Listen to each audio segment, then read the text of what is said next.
Olá pessoal, muito prazer, meu nome é Roger Vieira, sejam todos bem-vindos ao meu canal. E hoje nós estamos com mais um episódio do nosso quadro de entrevistas com brasileiros aqui nos Estados Unidos. E hoje nós estamos trazendo o Denis. Manda um alô pra galera aí, Denis. Fala pessoal, tudo bem? Como que vocês estão? O Denis tem uma história de vida bem bacana, galera. Ele mora atualmente em Utah, ele está aqui com visto de estudante e ele conseguiu um trabalho legal através do visto de estudante, que é o famoso trabalho em campus. Então, hoje a gente vai conhecer um pouquinho da história de vida do Denis e descobrir como que funciona esse processo, como que é o trabalho em si, se paga bem ou não. E nós vamos passar diversas informações para vocês, beleza? Denis, muito obrigado por você ter aceito o convite da entrevista. Comece se apresentando, fala um pouquinho de você, de onde você é do Brasil e o que você fazia antes de vir aqui para os Estados Unidos e como que surgiu essa ideia de vir para cá. Eu falo muito, então eu vou tentar me controlar aqui. Mas meu nome é Denis, eu sou de São Paulo, mas morava em Natal. E nós viemos para os Estados Unidos, eu e minha esposa Letícia, porque a gente não conseguia engravidar no Brasil, então a gente veio para tentar fazer um tratamento de gravidez. Mas acabamos chegando aqui, minha esposa engravidou naturalmente 2 vezes, então eu tenho hoje 2 filhas. E a gente também, além do tratamento, a gente tinha o sonho de morar nos Estados Unidos, como a maioria de vocês aí que estão assistindo. Então a gente sempre teve esse sonho de vir morar aqui. Então acabou juntando tudo e a gente veio parar aqui com visto de estudante. Tem um canal no YouTube também, então eu tento ajudar as pessoas que estão no Brasil também para vir com visto de estudante também, explico tudo lá. E é isso, assim, a gente vai se virando aí do jeito que dá, mas é isso aí, esse é um pouquinho da nossa história, assim.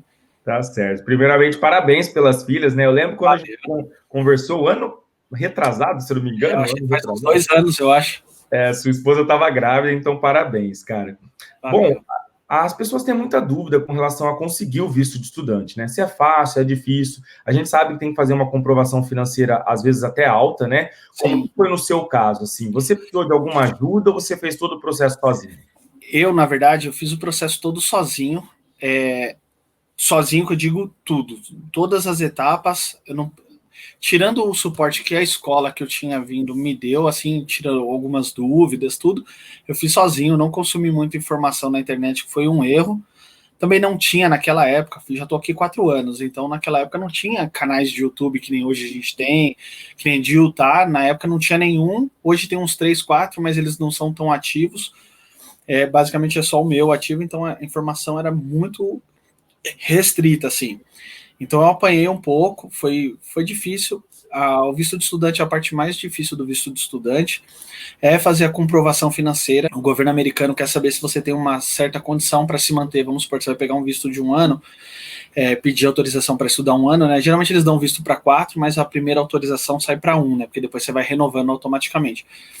Mas ele quer saber se você tem condições de se manter aqui nos Estados Unidos sem depender de fazer trabalhos informais, sem de outras coisas, então, e você não vai chegar aqui para passar necessidade de gerar custo para o governo americano. Então, essa foi a parte mais difícil. No meu caso, a gente vendeu um carro que era financiado, então deu pouco dinheiro, e a gente vendeu o nosso apartamento, e com a comprovação do dinheiro do apartamento, a gente conseguiu comprovar o dinheiro na conta para poder trazer para cá, né? Foi não só comprovado, mas o dinheiro que a gente efetivamente trouxe para nos manter aqui no início. E o bom é que a maioria das escolas hoje, pelo menos as de Utah, você entra no site deles, eles já têm atendimento em português, tem site em português, então você consegue se instruir bastante, é bem legal. Tá certo.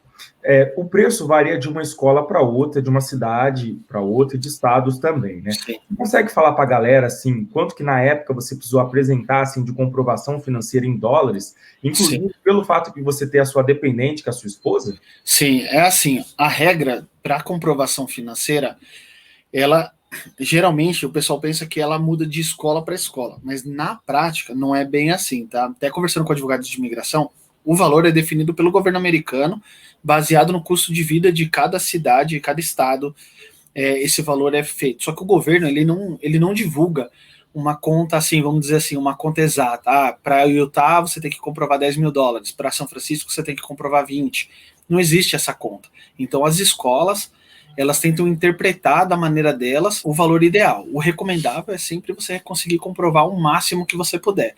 Não, tipo assim, por exemplo, aqui em Utah, a média das escolas é o quê? É $7.000 para o estudante e de $1.000 a $2.000 para cada dependente, tá? Dependente entre esposa e filhos, tá?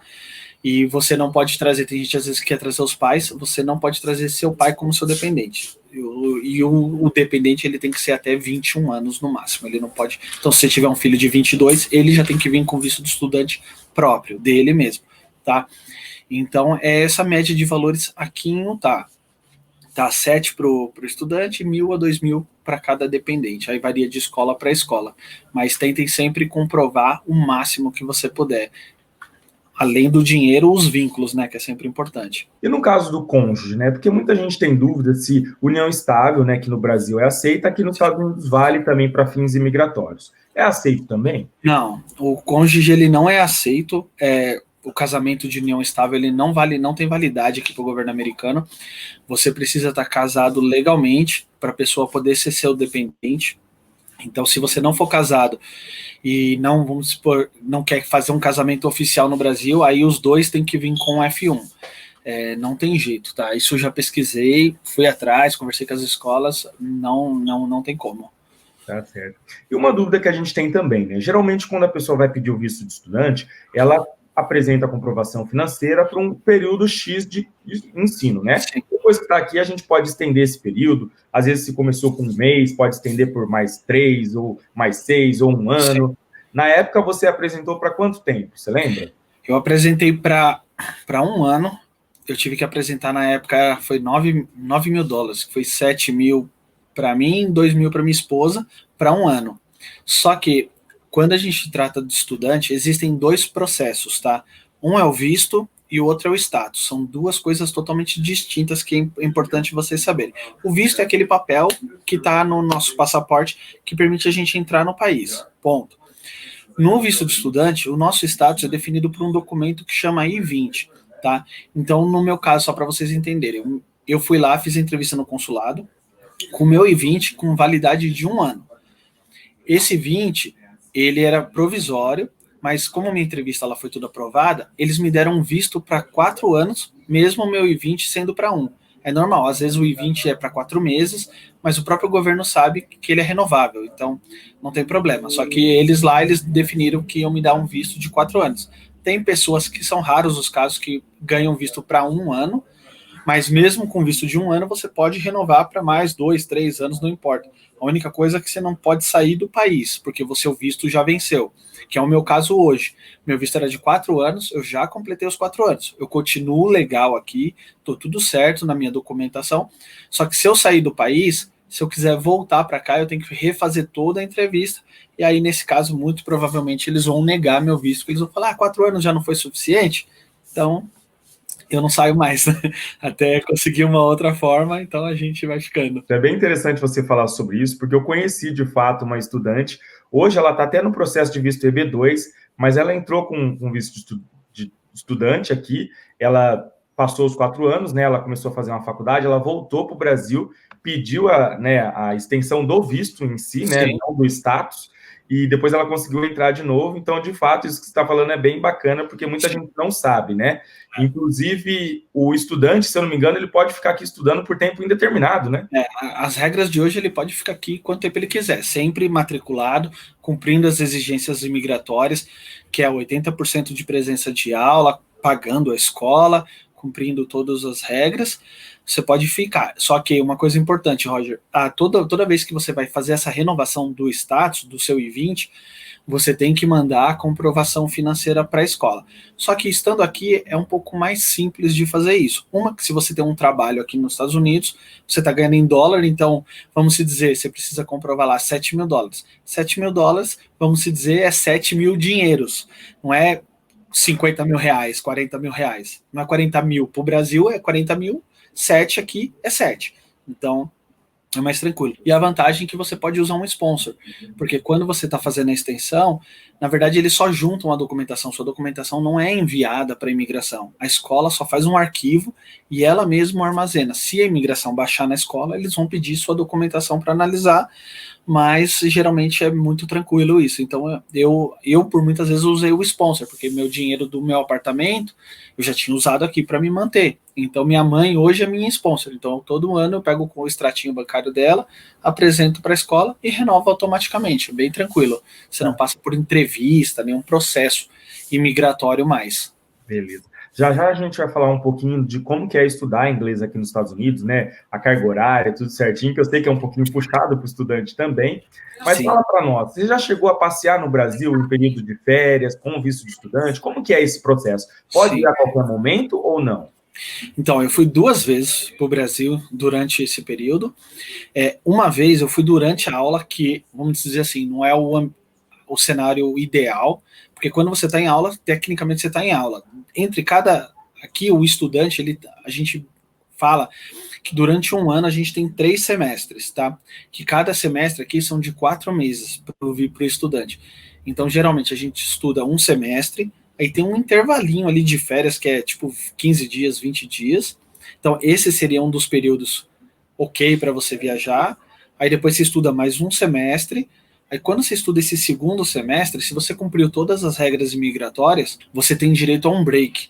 O break, você tem umas férias de 4 meses, que acaba virando 5, porque você tem um intervalinho entre um semestre e outro, no início e no fim, mais os 4 meses. Então são quase 5 meses que você tem de férias. O bom desse break é que nesse período você não paga escola, você não estuda, porque você está de férias. Se algumas escolas até permitem você estudar de graça na escola, mas esse período você pode viajar, então é tranquilo. Só que uma coisa muito importante, se você está com visto de estudante e por algum motivo precisa ir para o Brasil, seja férias, passear, ou que nem no meu caso, eu tinha uma audiência do meu trabalho, eu tinha que ir lá para resolver coisas do meu trabalho, eu tive que ir na secretaria da escola, falar com o proprietário da escola, e ele me dá uma autorização formal atrás do meu I-20, falando que a escola está de acordo com a minha viagem, porque a escola ela precisa saber que você está indo para saindo do país.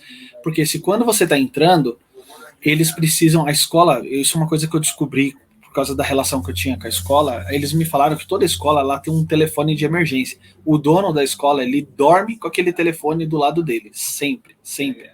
Então, assim, até nesse dia que eu fui para o Brasil, a secretária não passou os dias da minha viagem para a dona da escola. E ela meio que não sabia que eu estava no Brasil. E aí ela viu, a minha sorte é que a dona da escola me seguia no Facebook e viu meus posts lá com meu sogro e com a minha sogra, lá no estádio do Corinthians, tipo uns negócios doidos. Ela, Denis está no Brasil?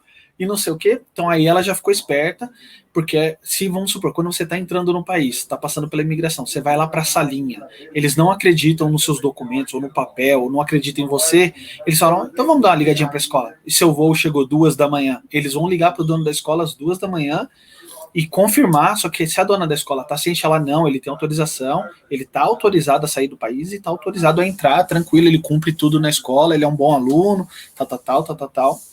Então, mas você pode ir sim, eu fui 2 vezes. A primeira vez, o cara me fez bastante pergunta, ele foi muito educado, muito educado. Eu, assim, a gente fica com medo, né? Minha esposa tá aqui, eu tô fora, né? Ele foi muito, muito educado comigo mesmo, mas, assim, uma educação que ele fazia muita pergunta, muita pergunta. Então, o risco de eu escorregar em alguma coisa podia ser grande, então eu tinha que tomar muito cuidado para não dar brecha para ele, né? Para ele não me mandar para salinha, alguma coisa. Aí passei bem. E a segunda vez eu peguei um cara muito grosso, mas eu achei lindo, porque ele era tão grosso que ele nem me deu bom dia. Então eu achei ótimo, porque ele não me cumprimentou, eu não cumprimentei, entreguei os papeizinhos, estava bem vestido, bem arrumado, sabe, cabelinho penteado, sabe, uma imagem boa, entreguei os papéis, eu dei bom dia para ele não me deu bom dia, falei, tá ótimo, e ele nem me falou nada, não me falou nada, eu achei ótimo, porque ele não me fez pergunta, se não me faz pergunta, não tenho chance de falar alguma coisa, me confundir lá, fazer alguma coisa que possa me prejudicar. Então foi super tranquilo. Tá certo. Uma dúvida, em algum momento eles chegaram a questionar o fato da sua esposa ter tido 2 filhos aqui nos Estados Unidos ou não? Não, na verdade eles nem sabiam. Pelo que eu sei, eles não têm como saber informações da minha vida assim pessoal. Quando há um tempo atrás, só fazendo um adendo, minha mãe tentou o visto para vir para os Estados Unidos poder me visitar e ela não conseguiu. Eles falavam que eu estava ilegal nos Estados Unidos. Lá no Brasil, no consulado, eles falavam que eu estava ilegal e eu não tô. Eu tô legal, tudo direitinho. E eles falavam isso, que eu estava ilegal, que eu estava ilegal, que eu estava ilegal. E negavam o visto. Minha mãe teve o visto 3 vezes negado. Aí, na quarta vez, quando eu fui para o Brasil para essa audiência que eu falei anteriormente, a gente foi para Recife, porque eu trabalhava lá no Nordeste, e minha audiência era no Nordeste. Eu falei, mãe, como eu tirei meu visto em Recife, vamos lá em Recife comigo e vamos tentar ver. Só que antes de eu ir para o Brasil, todo lugar aqui nos Estados Unidos, toda capital, tem um escritório da imigração. E você pode agendar uma consulta lá, não paga nada, você agenda uma consulta. Até tinha muita gente que falava, se os caras estão achando que você tá ilegal, você vai marcar uma consulta na imigração, você é maluco. Eu falei, eu preciso resolver isso, porque eu preciso saber se estou com algum problema. E eu fui lá nessa entrevista, o cara olhou todos os meus documentos e falou, você tá tudo bem, não tem problema nenhum para imigração, você pode ir pro Brasil, você não vai ter problema. Eu achei legal que ele já falou isso. Você vai pro Brasil e volta, que você não vai ter problema, eu te garanto, tá tudo certo, ninguém vai encher seu saco na imigração.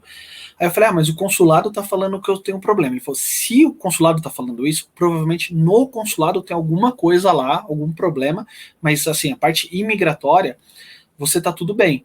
E aí ele falou, consulado não fala com imigração não fala com o consulado, e ambos não falam com Receita Federal. Eles falaram, então, tipo assim, tem muita gente que fala, eles vão saber que você trabalhou, eles vão saber, tipo assim, que alguém, isso falando de forma genérica, se alguém vai pro Brasil, o cara trabalhou aqui, usou o social dele. Ele falou, não, eles não têm como saber, exceto se você cometeu um crime aqui nos Estados Unidos. Porque pelo que ele me falou, eles acho que ativam uma função lá no sistema que meio que quebra seu sigilo e eles, tipo assim, todos os setores podem acessar todas as informações. Ele falou, se você tá tudo bonitinho, que eu vi que você pode ir, não vai ter problema.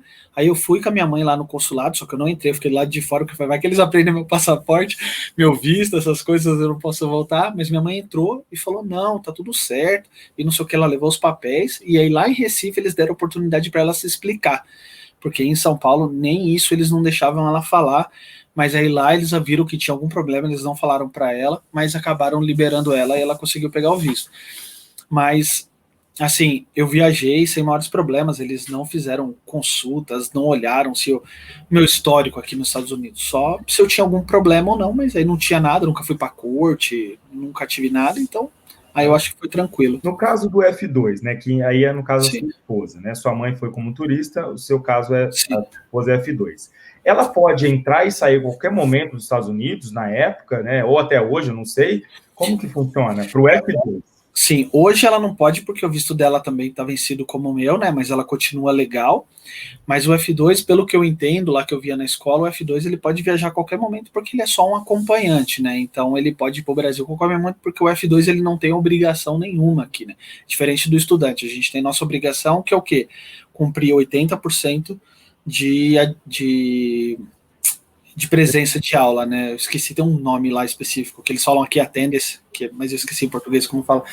Mas a gente tem essa obrigação, tanto que quando eu fui para o Brasil durante a aula, eu fiquei 3 dias no Brasil. Eu resolvi as coisas do meu trabalho e voltei em seguida. Todo mundo, você é maluco, mas eu falei, eu não posso faltar na escola. Então, é muito séria a questão. O estudante, ele não pode faltar, ele tem que cumprir aquelas regras, porque senão você tem problema com a escola e automaticamente com a imigração. Então tem que tomar muito cuidado. Muitas pessoas entram aqui com visto de turista e acabam mudando o status para estudante, né? E assim consegue ficar legal no país. Você conhece algum caso de pessoas que fizeram isso e que conseguiram voltar no Brasil de novo ou não? Não, isso não é possível, Roger.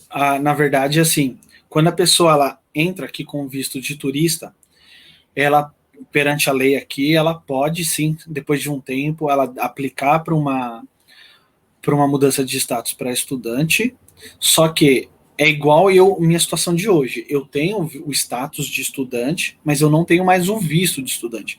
Então, tecnicamente, eu não posso sair do país. Se eu sair, eu vou ter que ir lá no Brasil fazer o visto aí sem pedir o visto. A mesma coisa com o turista. Ele vai chegar aqui, se ele precisar ir para o Brasil, tecnicamente ele pode ir para o Brasil. O problema é que ele não vai ter autorização para voltar como estudante.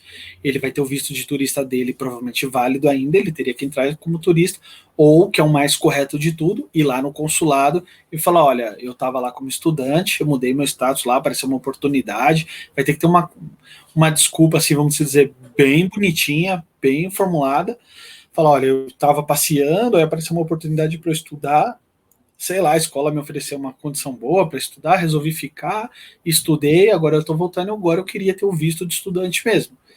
Então, você vai ter que se explicar bem, porque com certeza eles vão fazer muita pergunta, mas é o risco, mas geralmente quem muda de status não sai.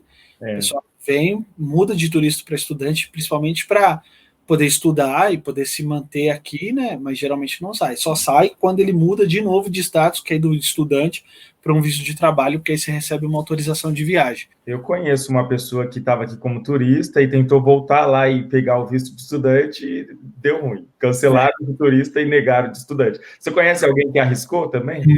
Não, de turista para estudante assim não conheço ninguém. Eu já conheci gente que, como o meu caso, venceu os 4 anos, voltou para o Brasil para renovar o visto de estudante e aí negaram também.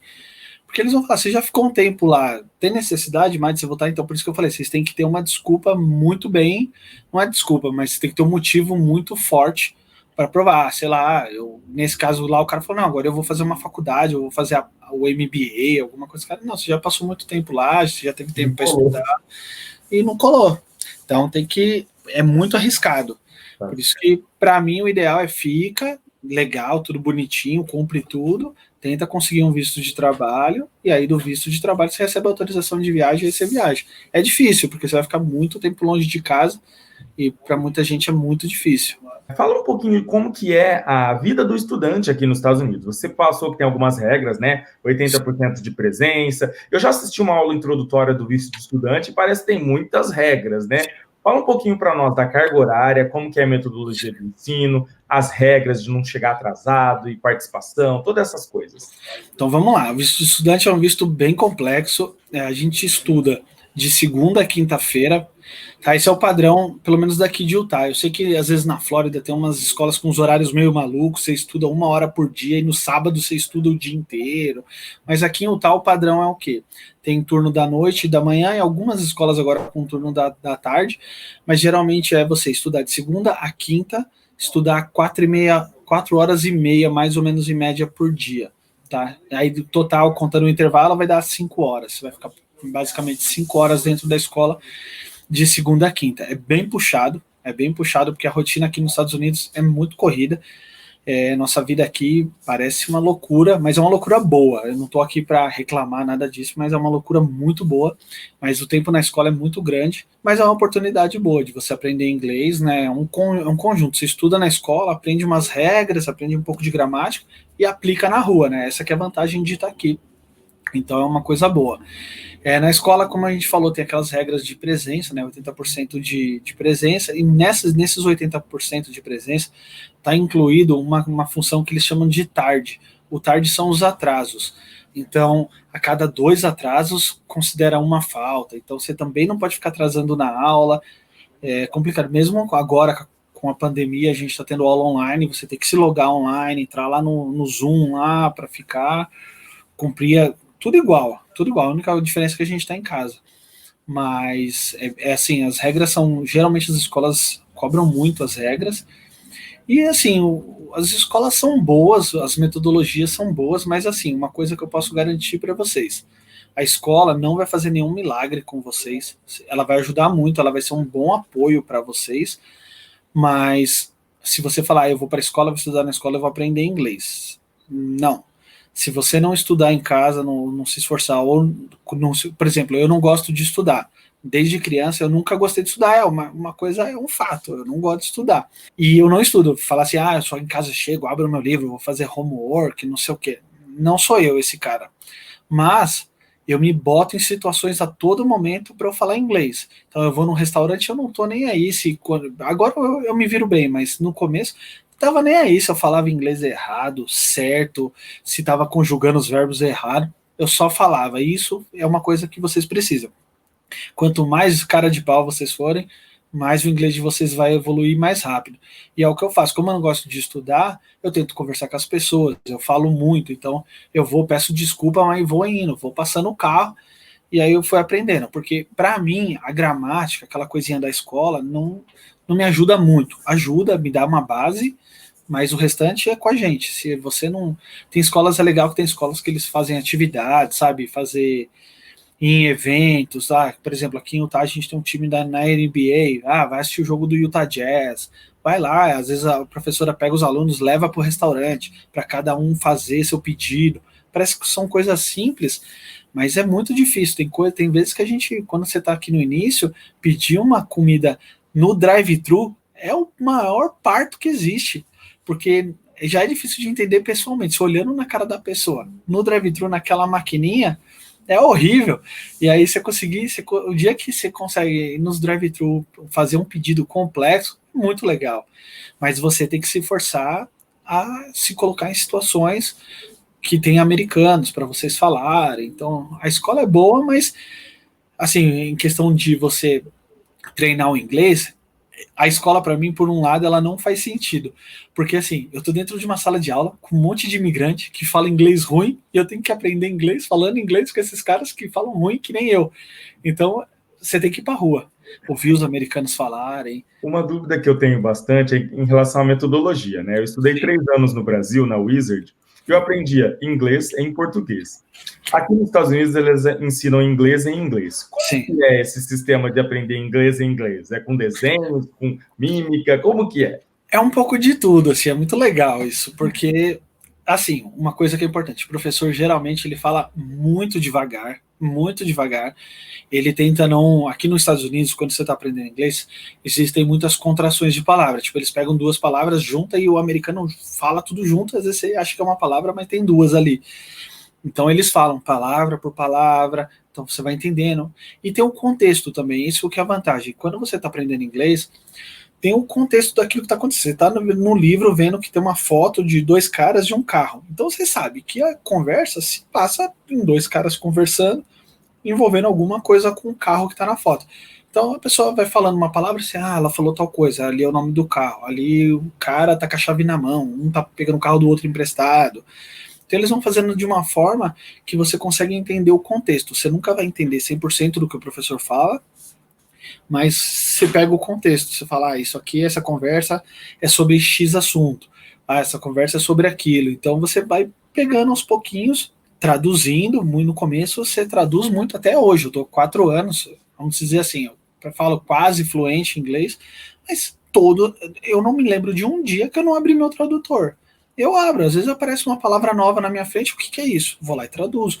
Ou eu não estou confortável, eu preciso falar uma mensagem, fazer uma mensagem, mandar uma mensagem para alguém, eu não estou confortável, que é um assunto muito acadêmico ou muito técnico, eu vou lá, traduzo. O Google Tradutor, ele não é uma perfeição, ele, às vezes você traduz, você sente que, agora que a gente tá com o inglês mais avançado, você fala, né, essa tradução tá estranha, mas aí você só vai, ajusta as coisas, e mandar lá. Eu uso o tradutor até hoje com muita frequência, mas me ajuda a ganhar vocabulário.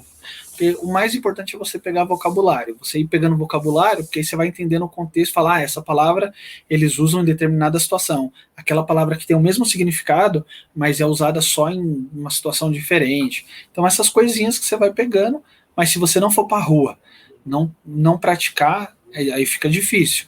E em casa, assim, tudo em inglês, vai assistir filme, nada de assistir dublado, assistir em inglês, pode assistir legendado com a legenda em português, mas o filme em inglês, depois se é um filme que você gosta muito, repete com a legenda em inglês, e vai mudando, vai forçando. Eu aprendi a falar inglês com filme, a minha base total não foi a escola, foi o filme, assistindo filmes repetidos, muito filme repetido, e fui aprendendo, mas cada um aprende de um jeito, assim, cada um tem uma facilidade com alguma coisa. Para a galera ter uma média, assim, quanto que você paga de escola de inglês por mês ou semestre? Eu não sei como que é a cobrança. Eu sei que varia de escola para escola, de estado para estado. Quanto que você paga, assim? Aqui em Utah, essa é uma das vantagens da gente morar em Utah. O custo de vida aqui, ele é muito baixo mesmo. Assim, comparado com outros estados, por exemplo, com a Califórnia, é muito baixo. A média daqui de Utah, das escolas, é $1.600, e geralmente as escolas até dão uma parcelada, algumas pedem uma entradinha maior, depois 3 parcelas menores, mas a média é $1.600, e tem escola que cobra livro, aí você acrescenta aí mais uns $200 de material. $1.600 por quanto por tempo? Semestre. A cada 4 meses. Então, por 8 meses, no ano a gente estuda 8 meses, então você vai gastar aí uns 3.500 contando livro, tudo, você vai gastar por ano 3.500 mais ou menos só com escola, com parcelamento de escola. Beleza. Vamos falar agora sobre o trabalho, né, de maneira legal, através do visto de estudante que você conseguiu fazer aqui. Você consegue explicar para quem está nos assistindo quais são as formas legais que o estudante tem de trabalhar aqui nos Estados Unidos? E qual foi a forma que você conseguiu encontrar, né? Como que você fez, encontrou a vaga e tudo? Sim. Então, assim, é bem simples, na verdade. O estudante tem uma única regra para trabalho. Ele pode trabalhar, sim, aqui nos Estados Unidos, mas ele só pode trabalhar no campus da escola ou da universidade. É uma regra simples, bem curta e grossa, bem simples. Não são todas as escolas que oferecem posições, principalmente escolas. Quanto menor a escola, óbvio, menos posições ou não tem posição. E escolas maiores, como as universidades, geralmente você acaba tendo mais oportunidades, até porque a escola é muito grande e tem muitos restaurantes dentro de faculdade, às vezes tem McDonald's, tem não sei o que, e é tudo com, mesmo sendo empresas diferentes, tipo assim, vamos dizer assim, sendo CNPJs diferentes do que a faculdade, mas como aquelas empresas estão dentro do campus, é considerado um trabalho no campus, aí a escola consegue, a própria escola te dá uma autorização para trabalhar nessas empresas. Eu estudo numa escola de inglês de porte menor, mas era uma escola ok, assim, de tamanho, então eles ofereceram na época, hoje eu estou numa outra escola, tá, Roger? Mas na época que eu consegui, era uma escola até de um porte razoável para a escola de inglês, assim, um porte grandinho, vamos dizer, e lá eles costumam ter vários postos de trabalho, e na época, para mim, foi tranquilo, porque eu comecei o meu canal de YouTube falando sobre visto de estudante, mas eu estava no Brasil ainda. Então eu comecei a mostrar o dia que eu fui para entrevista no consulado, o dia que eu passei, aí o dia que eu fiz não sei o que, vindo para os Estados Unidos, eu fui filmando meus passos do Brasil para cá. Então a escola meio que já sabia que eu existia. Eles, ó, tem um cara falando da gente, tal, não sei o que, ele tá mostrando todos os passos dele. Aí eu comecei o canalzinho lá do YouTube, que tá até hoje, né, que é meu canal. Aí quando eu cheguei aqui, eu tava estudando, eles mesmos me fizeram um convite. Denis, a gente tá montando um canal pro YouTube, pra escola, e você quer participar, ajudar? Então eu era tipo, porque naquela época eu falava inglês assim, bem limitado, muito ruim, então eles querem ajudar, então eu ficava mais atrás das câmeras, eu era o câmera, eu segurava, ajudava, dava dica de vídeo para a própria escola, e aí trabalhei lá por um semestre, e aí a coisa que mudou minha vida, né? Porque quando você recebe um trabalho na escola aqui, você recebe um documento que chama Social Security Number, que é como se fosse o CPF dos americanos. E esse número, ele facilita muito a nossa vida aqui, muito mesmo. Então, aí foi tipo uma mudança para mim, né? Assim, então acabou sendo boa, mas a escola, geralmente as escolas, elas têm algumas posições, desde limpeza.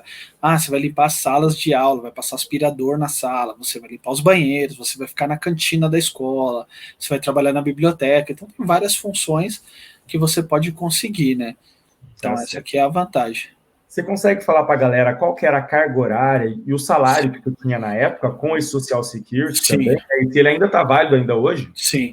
O social, ele é válido, ele é seu para sempre. Se amanhã eu conseguir um visto de trabalho, o meu social vai ser o mesmo. A única coisa é que no meu social ele tem uma marcaçãozinha lá, que ele basicamente o resumo daquela marcação é que eu só posso trabalhar no campus da escola que eu estiver estudando. A carga horária, geralmente o estudante ele só pode trabalhar até 20 horas semanais, tá? Não tem limitação de valores, mas são 20 horas semanais quando você está trabalhando na própria escola.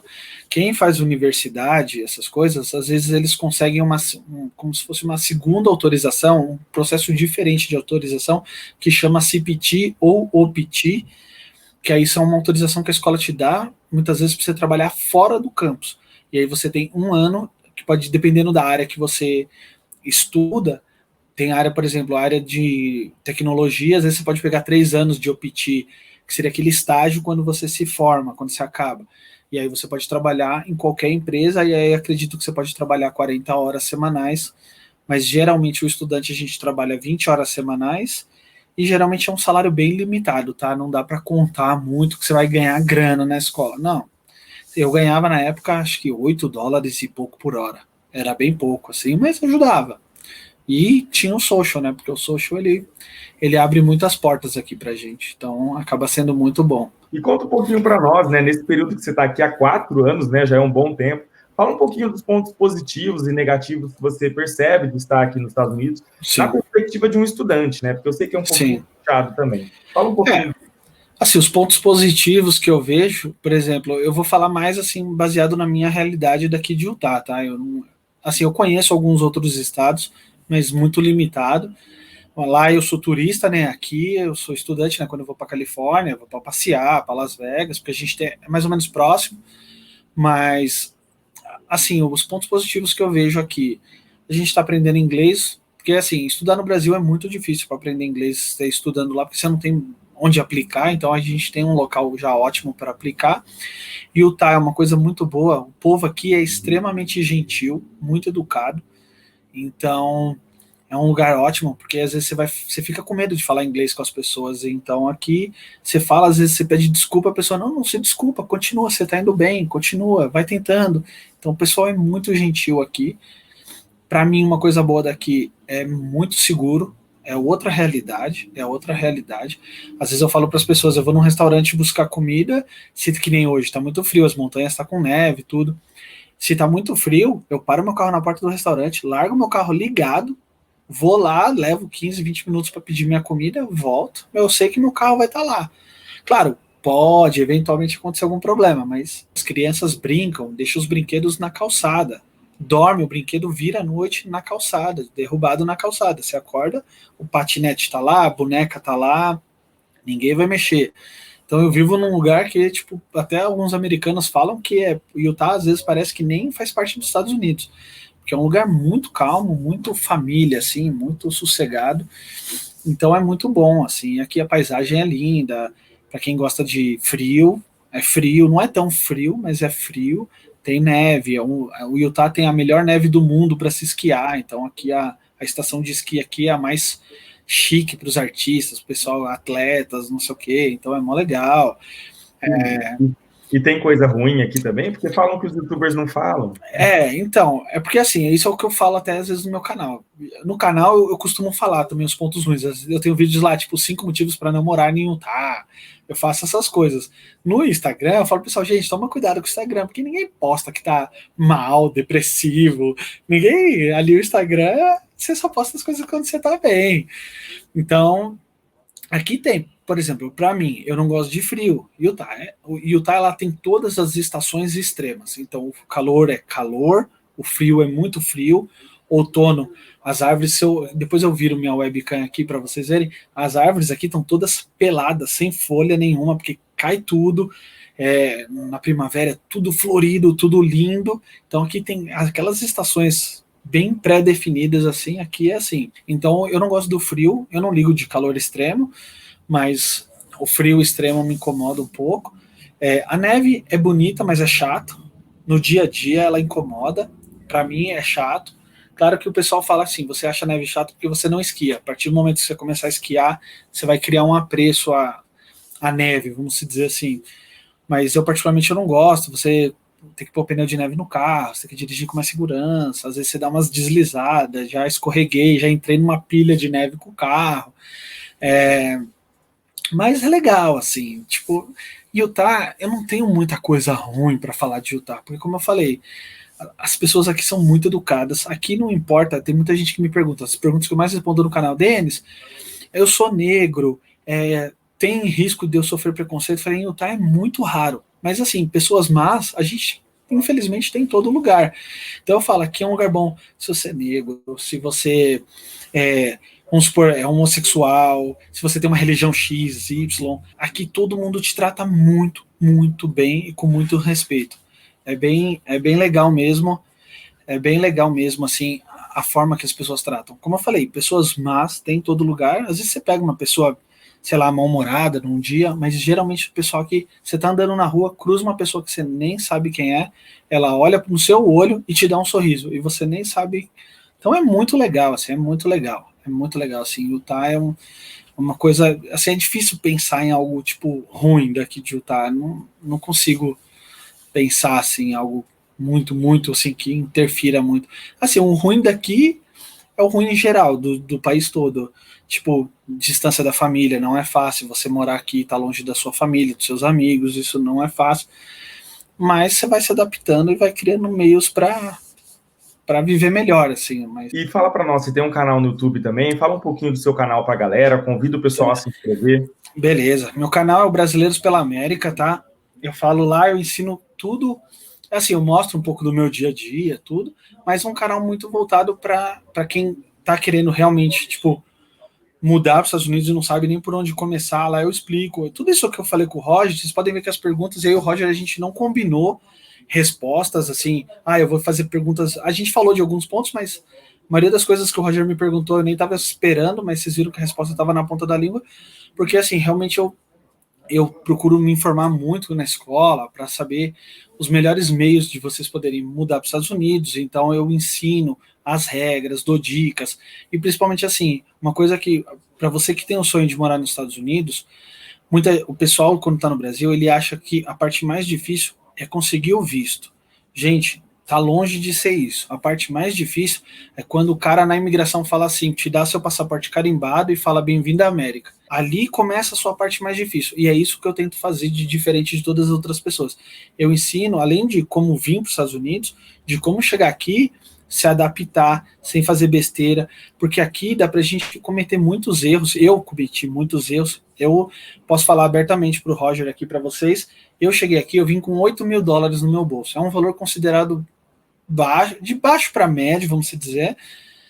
E eu perdi 3, 4 mil dólares. Eu simplesmente não sei para onde eu enfiei. Porque assim, eu entrava na minha casa, eu não via. Tipo assim, eu falava, beleza, tem uma TV aqui, tem um carro de $1.500 ali na garagem. O restante do meu dinheiro eu não sabia onde eu tinha colocado. Então, por quê? Porque eu fui nos lugares errados, fazia as coisas erradas. Então, é isso que eu tento mostrar lá, mostrar que chegar aqui, você precisa, tipo assim, no geral, porque a maioria das pessoas que vêm para cá, às vezes no Brasil tem uma condição de vida razoável, de média para classe média para alta, muita gente de classe baixa também, mas muita gente tem um padrão de vida elevado no Brasil e chega aqui, o ideal é dar uma segurada, então é isso que eu tento mostrar lá, explicar para vocês chegarem, sem fazer besteira, poder aproveitar melhor. Se você se adapta melhor na sua chegada, a sua vida aqui vai ser muito melhor. E é isso que eu tento mostrar lá no meu canal, tudo, ajudar as pessoas. É bem bacana. Assim, a gente tem grupo do WhatsApp do meu canal, a gente troca muita informação lá, é bem bacana. Eu vou colocar todas as redes sociais do Denis aqui abaixo, na descrição desse vídeo. Ao final da entrevista, vocês corram lá, segue ele que tá show de bola. Denis, para a gente finalizar a entrevista, em vista de todas as suas experiências aqui como estudante, se você pudesse dar um conselho para a galera que está lá no Brasil, pessoas que querem vir aqui a passeio, a trabalho, a estudo, até mesmo pessoas que querem morar aqui, o que você falaria para essas pessoas? E deixa uma dica também para as pessoas que querem conseguir um trabalho dentro do campus da universidade. Então vamos lá. Assim, a dica que eu dou é se preparem, consumam o máximo de informações que vocês puderem, informações oficiais. Vamos supor, se você quer vir com visto de estudante, entre no site da escola, leiam as regras. A maioria das escolas tem página em português, então leiam, entendam as regras, entendam as suas obrigações e seus deveres lá, tudo que você precisa fazer, os seus direitos também. Leiam tudo, se informem, porque assim, a escola vai ser uma informação mais formal. Consumam, por exemplo, o vídeo do Roger, do meu, de outras pessoas, porque a gente mostra um pouco mais a vida como ela é, então acaba ajudando muito, porque a escola não vai falar de muita coisa que a gente fala. Então, consuma nossos conteúdos, isso ajuda, se preparem, guardem dinheiro. Por exemplo, Roger, a pergunta que eu mais recebo no meu canal, a pergunta campeã é, Denis, quanto dinheiro que eu tenho que levar? Qual que é o mínimo de dinheiro para eu levar? Eu sempre falo para eles, não existe uma resposta para essa pergunta.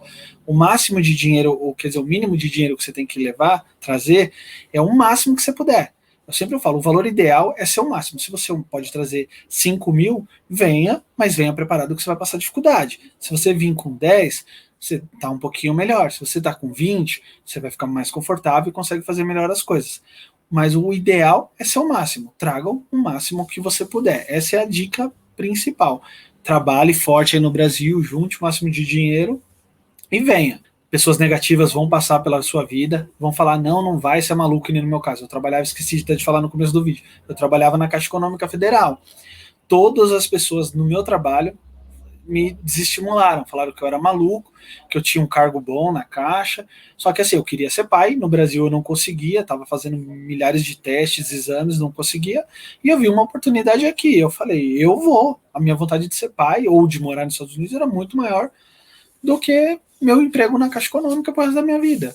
E hoje, se eu tô arrependido, eu não tô nem um pouco, então, mas é muito pessoal, mas assim, não deixem pessoas tóxicas consumirem vocês, e sigam seu sonho, venham preparado. E para a escola, a dica que eu posso dar com relação ao trabalho da escola é assim, a maioria das escolas que oferecem trabalhos, ou eles no próprio site da escola, eles têm um campo lá de jobs, ou dentro da escola eles têm algum formulário para você preencher. Tem muita gente que fala, a escola fala, que nem a escola que eu estudava, falava, a gente só dá o social, assim, só contrata um aluno para trabalhar na escola quando o aluno tiver pelo menos no seu segundo semestre aqui na escola. E aí o que as pessoas fazem? Deixa para preencher a ficha do job no segundo semestre. Eu falo, não, preenche agora, que nem no meu caso, eu preenchi já no primeiro. Chegou lá, eles precisavam de alguém para cuidar do canal deles. Apareceu uma oportunidade antes para o meu perfil. Então, porque às vezes você tem alguma habilidade que a escola não sabe que você tem. E às vezes ele está precisando naquela hora daquela habilidade que você tem. Claro, para as vagas padrões, tipo a cantina, limpeza, eles vão chamar quem está no segundo semestre, mas às vezes você tem alguma habilidade especial, ou alguma, não precisa ser especial, mas alguma habilidade que ninguém tenha e só você tem, e você pode pegar uma vaga já de cara. Então, se cadastrem. Mal não vai fazer. O não você já tem, então cadastre e deixa lá. Você já está na fila. Então, é isso que eu posso deixar para vocês de informação sobre trabalho na escola.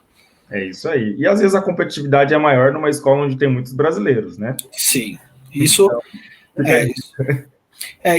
isso é uma coisa assim complicada. Assim, todas as escolas vocês vão encontrar brasileiro. Não importa se, se é na Califórnia, aqui em Utah, em Orlando.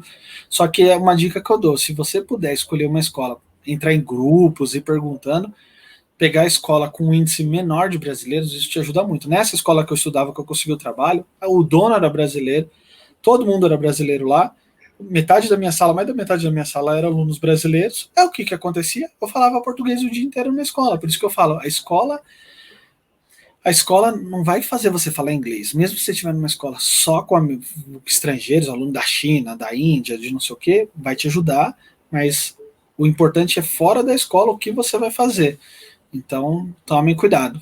Bom, pessoal, então essa foi mais uma entrevista contando histórias de brasileiros, hoje trazendo o Denis. Muito obrigado, Denis, pela participação. Lembrando que eu vou deixar todas as redes sociais do Denis aqui abaixo. Ao final da entrevista, vocês corram lá e seguem ele que tá show de bola. Se ficou alguma dúvida, deixa um comentário aqui abaixo. Se curtirem esse vídeo, deixe seu joinha, compartilhem com os amigos. Não se esqueçam de se inscrever no canal para acompanhar as novidades. E vamos até o próximo vídeo. Muito obrigado, Denis. Valeu, tchau, tchau.